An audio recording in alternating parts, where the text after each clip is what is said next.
Təbriz hər zaman inqilablar şəhəri adlanıb.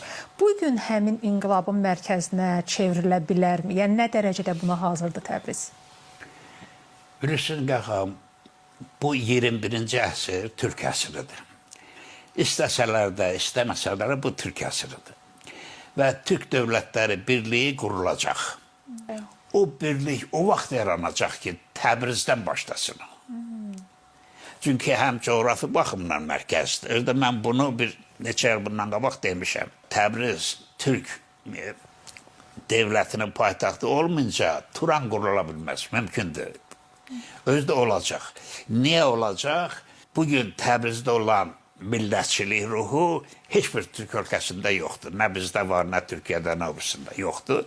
Ona görə o ruh gerçəkləşəcək. Və bir şeyi də qeyd eləmək istəyirəm. Bizim hörmətli prezidentimizin o bir kəlmə deməyi ki, dışarıda da bizim soydaşlarımız var. O, onlara elə böyük bir ruh verib ki, Güney Azərbaycan şəhərlərində İlham Əliyevin portretlərini asırlar. Öz liderləri kimi. Bizdən onlar umurlar.